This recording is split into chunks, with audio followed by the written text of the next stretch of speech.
Hello guys, अभी एक अजीब सी एक वीडियो है। उसका टाइटल मैंने देखा, बहुत अजीब सा है। उस टाइटल को मैं ज़रा आपको बताता हूँ। दुनिया के 105 देशों से 12,000 से ज़्यादा डेलीगेट्स आए थे। भारत ने सबके सामने परिणाम भुगतना पड़े। भुगतने कुछ तो ऐसा क्या हुआ, यानी कि भारत को क्यों भुगतना पड़ा? मतलब तो ये उसको क्या, कौन से कॉन्सिक्वेंसेज हैं जो झेलने पड़े ना? मतलब कि ऐसा क्या है क्या इसमें कि 12 मुल्कों से 105 मुल्कों से डेलीगेट्स आए थे, 12,000, और उनके सामने जो है भारत को कॉन्सिक्वेंसेस झेलना पड़े। तो ये क्या है? मैं खुद परेशान हूँ इस वीडियो के बारे में। मैं देखना चाह रहा हूँ उसको, उसके बाद इसके ऊपर रिएक्ट करेंगे। दुनिया के 100 से ज्यादा देशों के लगभग 12,000 डेलीगेट्स, 40 देशों के ऑयल एंड गैस मिनिस्टर्स, दुनिया की top 38 oil and gas companies के हेड इस समय यूनाइटेड अरब एमिरेट्स के अबू धाबी में the Abu Dhabi international petroleum exhibition and conference को अटेंड करने के लिए इकट्ठा हुए हैं। इस मौके यानी इस इवेंट को ऑयल एंड गैस सेक्टर के लिए इन्वेस्टमेंट अपॉर्चुनिटीज यानी इन्वेस्टमेंट को बढ़ाने के तौर पर देखा जाता है, ताकि इस सेक्टर में और भी ज्यादा निवेश आए, वो भी ऐसे समय में जब इंटरनेशनल मार्केट में क्रूड ऑयल के प्राइसेस $95 पर बैरल के आसपास घूम रहे हैं और दुनिया भर के देश इतिहास में सबसे बड़ा एनर्जी क्राइसिस झेल रहे हैं। ये एग्जीबिशन 31 अक्टूबर यानी पिछले कल शुरू हुआ है और ये 3 नवंबर तक चलने वाला है, जिस दौरान यहाँ पर कुछ मुख्य ऑयल एंड गैस कंपनीज के रिप्रेजेंटेटिव्स के साथ मिनिस्टर्स भी स्पीकर के तौर पर स्पीच देने वाले हैं। भारत दुनिया का तीसरा सबसे बड़ा क्रूड ऑयल कंज्यूमर और इम्पोर्टर देश है। ऐसे में भारत को भी इस एग्जीबिशन में बोलने के लिए इन्वाइट किया गया है। भारत को रिप्रेजेंट करेंगे हमारे petroleum and gas minister Hardeep Singh Puri ji. अब हुआ क्या कि पिछले कल हरदीप सिंह पुरी ऑयल प्रोड्यूस करने वाले देशों के ऊपर ही भड़क गए और उन्होंने क्रूड ऑयल और गैस बेचने वाले देशों को एडीपैक के मंच से ही चेतावनी दे डाली। रेफरेंस के लिए आपकी स्क्रीन के ऊपर एनडीटीवी इंडिया के आर्टिकल का स्क्रीनशॉट है, जिसके मुताबिक ऑयल प्रोड्यूसिंग कंट्रीज यानी जो देश क्रूड ऑयल बेचते हैं, भारत ने उन देशों को वार्निंग दी है यानी चेतावनी दी है और कहा है कि जो उनके एक्शंस हैं उनके कॉन्सिक्वेंसेस भी होंगे, यानी उन देशों को नतीजे भी भुगतने पड़ेंगे। कोविड-19 खत्म होने के बाद से oil producing countries production cut करके आर्टिफिशियल तरीके से क्रूड ऑयल के प्राइसेस लगातार बढ़ा रहे हैं, जिसके ऊपर भारत का सबर अब टूट गया है।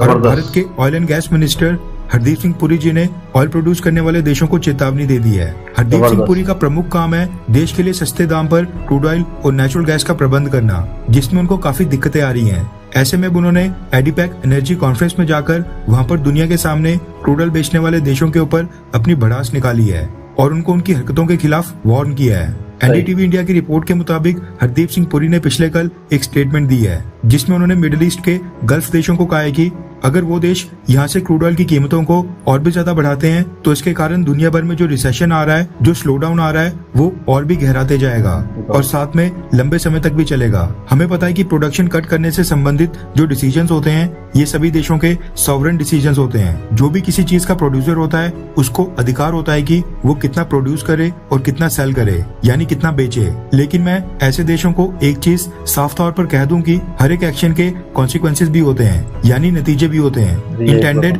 और अनइंटेंडेड। यानी ऑयल बेचने वाले देशों को ऐसे परिणाम भुगतने पड़ेंगे जो अपेक्षित और अनपेक्षित दोनों होंगे। हरदीप सिंह पुरी ने कहा कि एक परिणाम तो ये है कि क्रूड ऑयल के प्राइसेस बढ़ने के कारण दुनिया भर में अब इलेक्ट्रिक व्हीकल्स और लिथियम बैटरी की टेक्नोलॉजी में कई बिलियन डॉलर्स खर्चे जा रहे हैं। हमें भी उससे बहुत ही ज्यादा फायदा होगा। अगर एक सोर्स ऑफ एनर्जी की शॉर्टेज होगी तो हम दूसरे सोर्स ऑफ एनर्जी के ऊपर शिफ्ट हो जाएंगे। यानी अगर ऑयल प्रोड्यूस करने वाले देशों ने क्रूड ऑयल का फ्लो इसी तरह से रोक कर रखा तो भारत जल्दी से इलेक्ट्रिक व्हीकल्स के ऊपर शिफ्ट हो जाएगा और न सिर्फ भारत बल्कि दुनिया के बाकी देश भी जल्द से इलेक्ट्रिक व्हीकल्स के ऊपर शिफ्ट हो जाएंगे और फिर उसके बाद ये जो ऑयल प्रोड्यूसिंग कंट्रीज है, इनके क्रूड ऑयल की कोई भी कीमत नहीं रहेगी। इसके साथ ही हरदीप सिंह पुरी ने यह भी बताया कि अमेरिका और G7 देशों ने जो रशियन ऑयल के ऊपर प्राइस कैप का प्लान प्रपोज किया है, उसको भारत इस समय एग्जामिन कर रहा है। यानी उस प्रपोजल को भारत ने अभी तक ना ही एक्सेप्ट किया है और ना ही रिजेक्ट। हम उसके ऊपर अभी सोच ही रहे हैं कि भारत क्या डिसीजन ले। खैर, आपको क्या लगता है कि क्या भारत जैसे देश में जहाँ पर मार्केट बहुत ही प्राइस सेंसिटिव है, लोग सस्ती गाड़ियां प्रेफर करते हैं, उनको गाड़ियों में एयरबैग हो या फिर नहीं हो, इससे फर्क नहीं पड़ता है, लेकिन उनको कीमतें कम चाहिए। क्या हमारे यहाँ पर इलेक्ट्रिक व्हीकल्स कामयाब हो सकते हैं? हाँ या फिर ना? नीचे कमेंट करके अपनी राय जरूर बताएं। देखें, बड़ी प्यारी बात है। इन्होंने बड़ी प्यारी सवाल किया कि क्या हमारे यहाँ भारत में इलेक्ट्रिक व्हीकल्स कामयाब हो सकते हैं। मैं एक बड़ी प्यारी बात बताऊँ, आप जरा गौर करें, ये सब के सब प्राइसेस बढ़ा रहे हैं। ये पता है क्यों बढ़ा रहे हैं प्राइसेस? उनको पता है कि अब गेम जो है खत्म हो रहा है। कम से कम इलेक्ट्रिक व्हीकल्स, जितनी भी चीजें जो कि हैवी इंजन से नहीं चलती हैं, उन सब के ऊपर जो है वो अब लोग उस पे आ जाएंगे, या तो लिथियम बैटरीज पे आ जाएंगे, बेसिकली लिथियम बैटरीज पे आ जाएंगे, यानी सब इलेक्ट्रिक से ही चलाएंगे उसको। अब सीन ये है कि इनके पास बहुत कम टाइम है, इसलिए ये जल्दी जल्दी प्राइस बढ़ा रहे हैं, जल्दी जल्दी पकड़ रहे हैं, जितना पैसा हो सकता है वो पकड़ रहे हैं। फिर उसके बाद इनके पास रह जाएगा सिर्फ अर्थ मूवर्स रह जाएंगे, क्योंकि उसके ऊपर जाहिर सी बात है वो, और क्या कहते हैं एग्रीकल्चर एग्रीकल्चर रह जाएगा इनके ऊपर, इनके पास के वो मशीनरी जो कि एग्रीकल्चर में काम आती है या अर्थ मूवर्स हैं वो काम आते हैं, उसमें जो है वो जाहिर सी बात है वो अभी तक इतनी पावर नहीं जनरेट कर पाई है लिथियम बैटरी के वो उनको चला सके। तो वहां पे जो है वहां पे ये काम आ सकते हैं, क्या कहते हैं ये पेट्रोल वगैरह, पेट्रोल जितने भी क्रूड ऑयल वगैरह हैं। अच्छा उस वक्त तक ये और महंगे कर देंगे, उसकी वजह ये है क्योंकि जब तक उसका इलाज निकलेगा, जब तक तो हम इन्हीं से लेंगे ना क्रूड ऑयल, मतलब जब तक कि हम इस काबिल हो जाएंगे कि हाँ भी उस मैकेनिज्म को भी, इतने हैवी मैकेनिज्म को भी हम बैटरी से चला सकें, उस वक्त तक ये मजीद लूटेंगे हमें, समझ रहे हैं। ये सारा सिस्टम ही यही चल रहा है। वो लोग अब जल्दी जल्दी पैसा खींच रहे हैं, जिस कदर जितना जल्दी पैसा हो सकता है खींचो, ये चल रहा है। क्योंकि अब इलेक्ट्रिक व्हीकल जो है वो आ गई हैं, इंडिया में भी आ गई हैं, चाइना में भी आ गई हैं, इलेक्ट्रिक स्टेशन चल रहे हैं।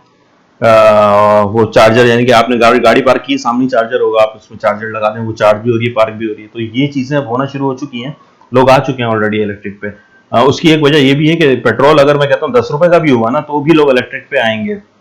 उसकी वजह ये है कि लोगों को पहली बात चेंज चाहिए होता है, समझ रहे। उसके बाद दूसरी बात जो वो है क्या कहते हैं, जो इंजन है इसका, पेट्रोल का इंजन है, वो उसके लिए काफी मुश्किलात है, काफी फटीगे कहते हैं इसको स्लैंग लैंग्वेज में अगर यूज करें, कि ऑयल चेंज करना और इंजन को देखते रहना कि भाई इंजन के अंदर ये ना हो जाए वो ना हो जाए, मैकेनिक अपने नखरे अलग करते रहते हैं। गियर सिस्टम भी बदल जाएगा शायद, क्योंकि सिर्फ मैं ये समझता हूँ कि उसके अंदर अब जो रहेगा जो मैंने अभी देखी थी, जो इंजन देखा मुझे, इलेक्ट्रिक इंजन जो मैंने लास्ट देखा था, उनकी किट भी आ रही है मेरे ख्याल में आपकी तरफ ही है। एक किट भी निकाली है उन लोगों ने कि आप अपनी पुरानी गाड़ी का वो हटा के इंजन और वो किट डाल सकते हैं। तो उसमें एक पानी की मोटर जैसे होती है ना, वो लगी हुई है, पानी खींचने वाली मोटर जो होती है, टक टक टक टक वो लगी है, और यहाँ पूरा बैटरी का सेटअप है। ये इंजन है उसका कुल मिला के, और कुछ इंजन नहीं है उधर। तो ये बड़ी जबरदस्त चीज है।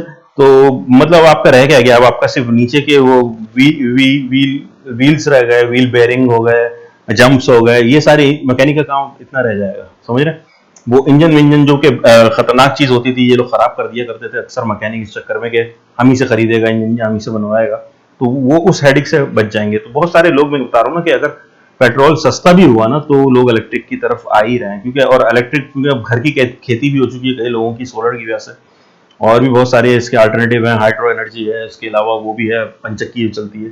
तो बहुत सारी चीजें, लोग बायो एनर्जी से भी काम कर रहे हैं यानी कि बायो गैस बनाते हैं और उससे इलेक्ट्रिसिटी बना रहे हैं। गांव देहात में चल रहा है पाकिस्तान के ना, ये भी बड़ा जबरदस्त चल रहा है। तो इस तरह के अल्टरनेटिव ऑलरेडी आ चुके हैं। तो अब इन लोगों को ये हो रहा है, ये लोग पैनिक हो चुके हैं। पैनिक होने के बाद इन्होंने प्राइस जो है ना दबा के इंक्रीज कर दिए कि अब लूटना है तो यही वक्त है, उसके बाद फिर टाइम नहीं मिलेगा, हमारे पास और कुछ है नहीं।